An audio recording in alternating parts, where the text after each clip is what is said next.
The world did not notice the first sign. That is the way of great things, soft at the edges before they bruise reality. Apokolips heard it like the groan of a tightening band, a small shift in the calculus of inevitability. Somewhere else, a rock rolled and would not stop, but the true axis of the coming storm was older than stars and deeper than grudges. Cain Marco had been a man once, fallible and loud and human, but the crimson gem of Cyttorak had rewritten him into a single predicate, unstoppable. He carried momentum like a religion, and in that religion there was only forward. His legend was simple and terrible. Once he moved, nothing could halt him. Feats accrued like barnacles, mountains flattened, magical bulwarks shattered, gods and soldiers bruised against the immovable truth of his charge. Yet even as tales of raw power gathered around him, there was a soft, essential limit to what brute force could mean. Cain's rage was personal. Cyttorak's gift was absolute only so long as it answered to a will external to the world itself. Across the black between suns, Darkseid watched with the slow satisfaction of a sovereign who measures things by consequence rather than spectacle. He was not first and foremost a fist, he was pattern and policy, the cold math of order imposed with absolute conviction. Where Juggernaut represented the collapse of resistance, an arrow of irreversible action, Darkseid had, for ages, been the man who rewrites what counts as resistance. His Omega Effect was not merely a beam, but a grammar for erasure and remaking. It could prune existence at the roots, unwrite a name from a ledger, drag a mind into a place where time bent and meaning folded. People called it a weapon. In truth, it was jurisprudence, a sovereign's decree rendered as physics. The philosophical fault line between them read like a student's exam question: force versus law, will versus inevitability, agency versus totalizing order. But to reduce it to neat binaries was to miss the cruelly intricate ways the universe answered when two absolutes collided. Juggernaut argued in the way of all unstoppable things that motion is proof. To shove a boulder and watch the world adapt or break around it is to demonstrate truth. He was the affirmation of brute will. Act, and the cosmos must accept the act or die. Darkseid argued in the silence between worlds, there are laws deeper than will, and the most absolute expression of power is to make the rules that make will meaningless. His court on Apokolips taught obedience by attrition.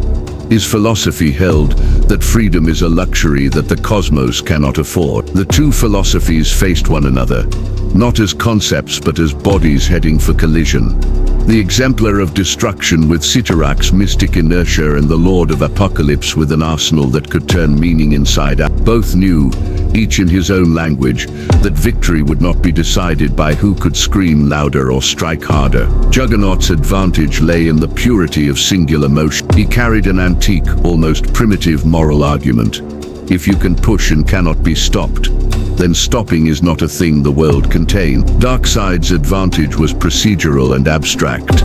He could, if he chose, change the definition of stopping, the ontology of motion, the metaphysical contracts that made Cyttorak's boon function. Throughout history there had been skirmishes between these modes. Gods had been felled by stubbornness and tyrants undone by a single human act. But there had also been tyrannies that outlived rebellions, because they did not merely suppress bodies, they altered the narratives that give bodies meaning. The true question that set the battlefield was therefore not which was stronger in the moment, but which principle tethered the other more tightly to the cosmos. If Cyttorak's covenant was a foreign law grafted onto a mortal sheath, then severing the graft or reassigning the law would unmake Cain's argument. If Darkseid's decrees could be enforced as brute fact rather than mere will, then unstoppable motion might arrive only to find that the cosmos no longer played by momentum's rules. Neither would give easy answers in words, they would give them in blows. Thus emissaries were not sent, because kings and avatars do not bargain for their epistemologies through parley. The world simply folded, as if to make room for where those absolutes would strike. Stars steadied. Earthly priests felt tremors in rites that had nothing to do with either combat. Even Cyttorak stirred, an awareness like the tightening of a fist that was not Cain's, and yet sanctioned him.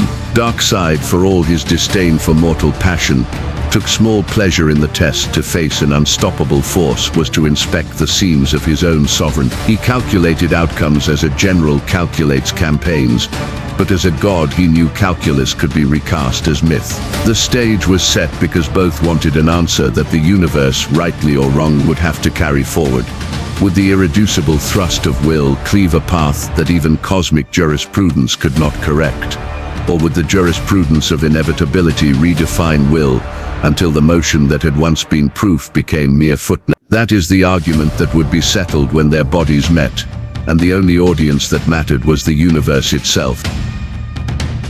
They met where the sky had no name, a place chosen by consequence rather than coordinates. A scar in reality, where Apokolips's heat met the cold vacuum of a dozen dead suns, where the source hummed like a buried engine and the laws of momentum still thought they were sovereign. Juggernaut arrived like a promise kept, an avalanche of sound and intent, a cathedral of relentless force. Darkseid came like a verdict, moving with that terrible economy of power that never wasted gesture on spectacle. The first exchange was a test from two cosms at once. Cain struck as he always struck, a single movement that contained within it the lifetime of his grievance. The ground became a language he translated into ruin. Comets stalled in his wake. Shockwaves ran like cursive across realities. Darkseid did not dodge. He refracted. Omega beams lanced the space before Cain's forehead, seeking the seams of soul rather than bone. The beams chopped through stars and returned with answers. Cyttorak's sigil flashed like a red eclipse around Juggernaut, and for the first time the crowd of ghosts that haunt triumphs and hubs of worship looked on. Juggernaut's momentum defied normal metrics. Blows that would have unmade mountains merely changed the topology of Apokolips. He found a rhythm.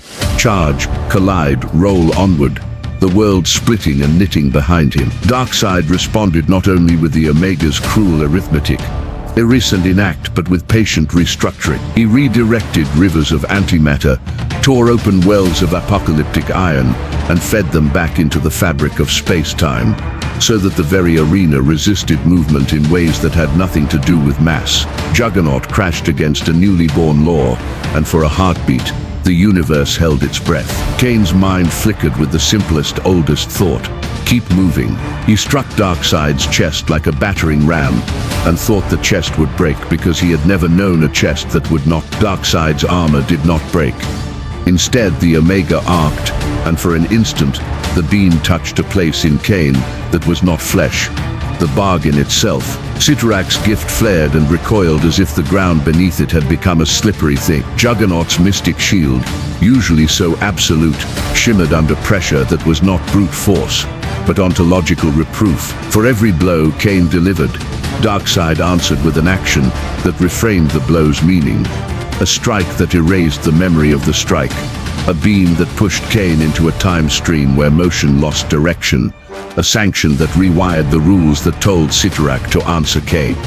Yet power is never only grammar. It is also presence and pain. Juggernaut, in his oldest, cruelest honesty, began to bring down a reality that paid the price willingly rather than resist. He smashed constellations into dust and turned histories into rubble. For a breathless span, victory fluttered at both their throats. If momentum were the only arbiter, Juggernaut would have become an event horizon. Everything that approached would be absorbed. Nothing escaped.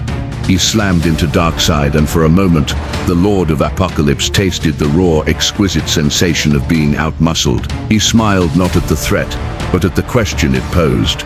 Could a law be enforced upon a thing that refused the category of stopping? The answer came in a sequence that was not elegant, but inevitable.